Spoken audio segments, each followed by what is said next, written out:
ओम महालक्ष्मी नमो नमः, विष्णु प्रियाय नमो नमः, धन प्रदाय नमो नमः, विश्व जनन्ये नमो नमः। तो आइए प्रिय भक्तों, अब सुनाते हैं आपको श्री वैभव लक्ष्मी व्रत कथा। और यह कथा आप सुनने के साथ साथ स्क्रीन पर देखकर पढ़ भी सकते हैं। तो चलिए शुरू करते हैं। तो बोलिए प्रेम से लक्ष्मी माता की जय। एक बड़ा शहर था। इस शहर में लाखों लोग रहते थे। पहले के जमाने के लोग साथ साथ रहते थे और एक दूसरे के काम आते थे। पर नए जमाने के लोगों का स्वरूप ही अलग सा है। सब अपने अपने काम में मग्न रहते हैं। किसी को किसी की परवाह नहीं। घर के सदस्यों को भी एक दूसरे की परवाह नहीं होती। भजन कीर्तन, भक्ति भाव, दया, माया, परोपकार जैसे संस्कार कम हो गए हैं। शहर में बुराइयां बढ़ गई थी। शराब, जुआ, रेस, व्यभिचार, चोरी, डकैती आदि बहुत से अपराध शहर में होते थे। पर कहावत है कि हजारों निराशा में एक आशा की किरण छिपी होती है। इसी तरह इतनी सारी बुराइयों के बावजूद शहर में कुछ अच्छे लोग भी रहते थे। ऐसे अच्छे लोगों में शीला और उनके पति की गृहस्थी मानी जाती थी। शीला धार्मिक प्रकृति की और संतोषी थी। उसका पति भी विवेकी और सुशील था। शीला और उनका पति ईमानदारी से जीते थे। वे किसी की बुराई नहीं करते थे और प्रभु भजन में अच्छी तरह समय व्यतीत कर रहे थे। उनकी गृहस्थी आदर्श गृहस्थी मानी जाती थी और शहर के लोग उनकी गृहस्थी की सराहना करते थे। शीला की गृहस्थी इसी तरह खुशी खुशी चल रही थी। पर कहा जाता है कि कर्म की गति अटल है। विधाता के लिखे लेख को कोई नहीं समझ सकता। इंसान का नसीब पल भर में राजा को रंक बना देता है और रंक को राजा। शीला के पति को पूर्व जन्म के कर्म भोगने बाकी रह गए होंगे कि वह बुरे लोगों से दोस्ती कर बैठा और जल्द से जल्द करोड़पति होने के ख्वाब देखने लगा। इसीलिए वह गलत रास्ते पर चल निकला और करोड़पति की बजाय रोड़पति बन गया। यानी रास्ते पर भटकते भिखारी जैसी उसकी स्थिति हो गई थी। शहर में शराब, जुआ, रेस, चरस, गांजा आदि बदियां फैली हुई थी। उसमें शीला का पति भी फंस गया। दोस्तों के साथ उसे भी शराब की आदत हो गई और जल्द से जल्द पैसे वाला बनने की लालच में दोस्तों के साथ रेस जुआ भी खेलने लगा। और इस तरह बचाई हुई धनराशि, पत्नी के गहने, सब कुछ उसने रेस जुए में गंवा दिए। समय के परिवर्तन के साथ घर में दरिद्रता और भूखमरी फैल गई। सुख से खाने की बजाय 2 वक्त के भोजन के लाले भी पड़ गए और शीला को पति की गालियां खाने का वक्त आ गया। शीला सुशील और संस्कारी स्त्री थी। उसको पति के बर्ताव से बहुत दुख हुआ, किंतु वह भगवान पर भरोसा करके बड़ा दिल रखकर दुख सहने लगी। कहा जाता है कि सुख के पीछे दुख और दुख के पीछे सुख आता ही है, इसीलिए दुख के बाद सुख आएगा ही। ऐसी श्रद्धा के साथ शीला प्रभु भक्ति में लीन रहने लगी और इस तरह शीला असह्य दुख सहते सहते प्रभु भक्ति में वक्त बिताने लगी। फिर अचानक एक दिन दोपहर में उनके द्वार पर किसी ने दस्तक दी। शीला सोच में पड़ गई कि मुझ जैसे गरीब के घर इस वक्त कौन आया होगा। फिर भी द्वार पर आई हुई अतिथि का आदर करना चाहिए। ऐसे आर्य धर्म के संस्कार वाली शीला ने खड़े होकर द्वार खोला तो देखा कि सामने एक माझी खड़ी थी। वे बड़ी उम्र की लगती थी, किंतु उनके चेहरे पर अलौकिक तेज निखर रहा था। उनकी आंखों में से मानो अमृत बह रहा था। उनके भव्य चेहरे से करुणा और प्यार छलकता था। उनको देखते ही शीला के मन में अपार शांति छा गई। वैसे शीला इस माझी को पहचानती नहीं थी, फिर भी उनको देखकर शीला के रोम रोम में आनंद छा गया। शीला माझी को आदर के साथ घर में ले आई। घर में बिठाने के लिए कुछ भी नहीं था, इसीलिए शीला ने सकुचाकर एक फटी हुई चादर पर उनको बिठाया। माझी ने कहा, क्यों शीला, मुझे पहचाना नहीं? तब शीला ने सकुचाकर कहा कि माँ, आपको देख के बहुत खुशी हो रही है, बहुत शांति हो रही है। ऐसा लगता है कि मैं बहुत दिनों से जिसे ढूंढ रही थी वे आप ही हैं, पर मैं आपको पहचान नहीं पाई। तब माँ जी ने हंसकर कहा कि क्यों भूल गई? हर शुक्रवार को लक्ष्मी जी के मंदिर में भजन कीर्तन होते हैं, तब मैं भी वहाँ आती हूँ। वहाँ हर शुक्रवार को हम मिलते हैं।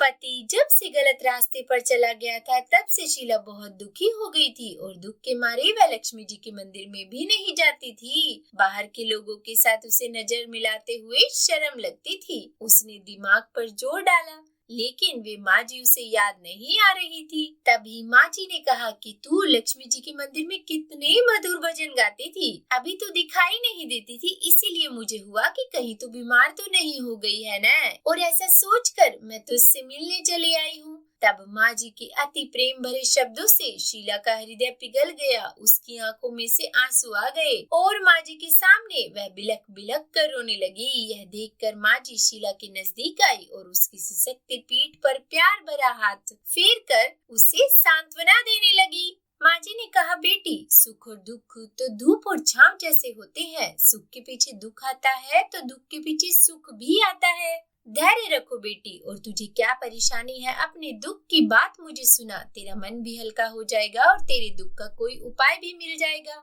तब माँ जी की बात सुनकर शीला के मन को शांति मिली। उसने माँ जी से कहा कि माँ, मेरी गृहस्थी में भरपूर सुख और खुशियाँ थी। मेरे पति भी सुशील थे। अचानक हमारा भाग्य हमसे रूठ गया। मेरे पति बुरी संगति में फंस गए, बुरी आदतों के शिकार हो गए और अपना सब कुछ गंवा बैठे, और हम अब रास्ते के भिखारी जैसे बन गए हैं। यह सुनकर माँ जी ने कहा कि ऐसा कहा जाता है कि कर्म की गति न्यारी होती है। हर इंसान को अपने कर्म भुगतने ही पड़ते हैं, इसीलिए तू चिंता मत कर। अब तू अपने कर्म भुगत चुकी है, अब तुम्हारे सुख के दिन अवश्य आएंगे। तू तो माँ लक्ष्मी जी की भक्त है और माँ लक्ष्मी जी तो प्रेम और करुणा के अवतार है। वे अपने भक्तों पर हमेशा ममता रखती है, इसीलिए तू धैर्य रख कर माँ लक्ष्मी जी का व्रत कर, उससे सब कुछ ठीक हो जाएगा। माँ लक्ष्मी जी का व्रत करने की बात सुनकर शीला के चेहरे पर चमक आ गई। उसने पूछा, माँ लक्ष्मी जी का व्रत कैसे किया जाता है, यह मुझे समझाइए, मैं यह व्रत अवश्य करूंगी। तब माँ जी ने कहा कि बेटी, माँ लक्ष्मी जी का व्रत बहुत सरल है। उसे वर्ध लक्ष्मी व्रत या वैभव लक्ष्मी व्रत भी कहा जाता है। यह व्रत करने वाले की सब मनोकामना पूर्ण होती है, वह सुख संपत्ति और यश प्राप्त करता है। ऐसा कहकर माँ जी वैभव लक्ष्मी व्रत की विधि कहने लगी। बेटी, वैभव लक्ष्मी व्रत वैसे तो सीधा साधा व्रत है, किंतु कई लोग यह व्रत गलत तरीके से करते हैं, अतः उसका फल नहीं मिलता। कई लोग कहते हैं कि सोने के गहने की हल्दी कुमकुम से पूजा करो, बस व्रत हो गया, पर ऐसा नहीं है। कोई भी व्रत शास्त्रीय विधि से ही करना चाहिए, तभी उसका फल मिलता है। सच्ची बात यह है कि सोने के गहनों का विधि से पूजन करना चाहिए। व्रत की उद्यापन विधि भी शास्त्रीय विधि से करनी चाहिए। यह व्रत शुक्रवार को करना चाहिए। प्रातः काल स्नान करके स्वच्छ कपड़े पहनो। सारा दिन जय माँ लक्ष्मी का रटन करते रहो। किसी की चुगली नहीं करनी चाहिए और फिर शाम को पूर्व दिशा में मुंह करके आसन पर बैठ जाओ। सामने पाटा रखकर उस पर रुमाल रखो। रुमाल पर चावल का छोटा सा ढेर करो और उस ढेर पर पानी से भरा तांबे का कलश रखकर कलश पर एक कटोरी रखो। उस कटोरी में एक सोने का गहना रखो। सोने का न हो तो चांदी का भी चलेगा और चांदी का न हो तो नगद रुपया भी चलेगा। और बाद में घी का दीपक जलाकर अगरबत्ती सुलगा कर रखो। माँ लक्ष्मी जी के बहुत से स्वरूप है और माँ लक्ष्मी जी को श्री यंत्र अति प्रिय है, इसीलिए वैभव लक्ष्मी में पूजन विधि करते समय सर्वप्रथम श्री यंत्र और लक्ष्मी जी के विविध स्वरूपों का सच्चे दिल से दर्शन करो। उसके बाद लक्ष्मी स्तवन का पाठ करो। बाद में कटोरी में रखे हुए गहने या रुपयों को हल्दी कुमकुम और चावल चढ़ाकर पूजा करो और लाल रंग का फूल चढ़ाओ। शाम को कोई मीठी चीज बनाकर उसका प्रसाद रखो। न हो सके तो शक्कर या गुड़ भी चल सकता है। और फिर आरती करके 11 बार सच्चे हृदय से जय माँ लक्ष्मी बोलो। बाद में 11 या 21 शुक्रवार यह व्रत करने का दृढ़ संकल्प माँ के सामने करो और आपकी जो मनोकामना हो वह पूरी करने को माँ लक्ष्मी जी से विनती करो। फिर माँ का प्रसाद बांट दो और थोड़ा प्रसाद अपने लिए रख लो। अगर आप में शक्ति हो तो सारा दिन उपवास रखो और सिर्फ प्रसाद खाकर ही शुक्रवार का व्रत करो। लेकिन न शक्ति हो तो एक बार शाम को प्रसाद ग्रहण करते समय खाना खा लो।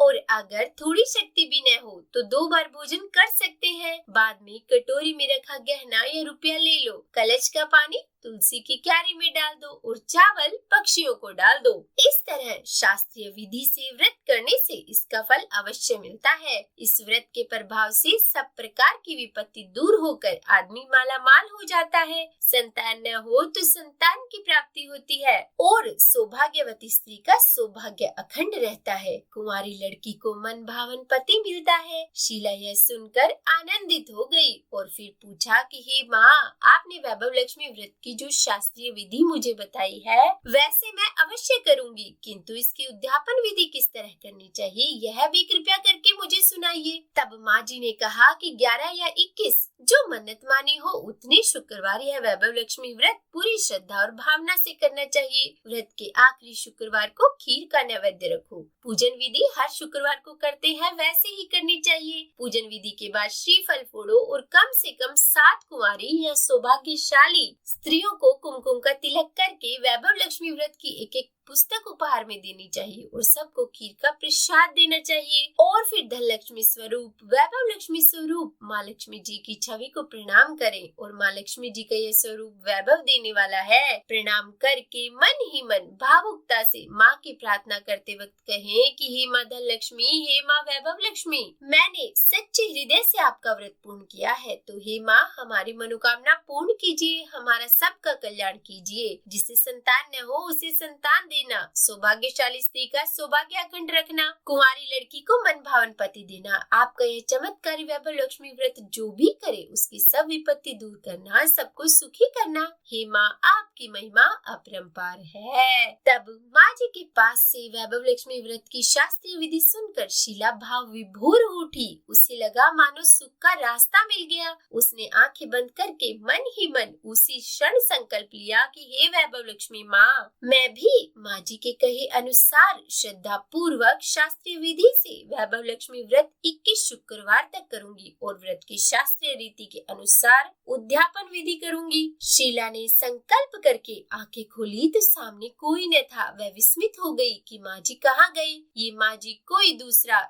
नहीं बल्कि साक्षात लक्ष्मी जी ही थी। शीला लक्ष्मी जी की भक्त थी, इसीलिए अपने भक्त को रास्ता दिखाने के लिए माँ लक्ष्मी देवी माँ जी का स्वरूप धारण करके शीला के पास आई थी। दूसरे दिन शुक्रवार था। प्रातःकाल स्नान करके स्वच्छ कपड़े पहनकर शीला मन ही मन श्रद्धा और पूरे भाव से जय माँ लक्ष्मी का मन ही मन रटन करने लगी। सारा दिन किसी की चुगली नहीं की। शाम हुई तब हाथ पाँव मुंह धोकर शीला पूर्व दिशा में मुंह करके बैठ गई। घर में पहले तो सोने के बहुत से गहने थे, पर पति ने गलत रास्ते पर चलकर सब गिरवी रख दिए। पर नाक की कील यानी कि कोका बच गया था। नाक की कील निकालकर उसे धोकर शीला ने कटोरी में रख दी। सामने पाटे पर रुमाल रखकर मुट्ठी भर चावल का ढेर किया। उस पर तांबे का कलश पानी भरकर रखा और उसके ऊपर कील वाली कटोरी रखी। फिर विधि पूर्वक वंदन, स्तवन, पूजन वगैरह किया और घर में थोड़ी शक्कर थी, वह प्रसाद में रखकर वैभव लक्ष्मी व्रत किया।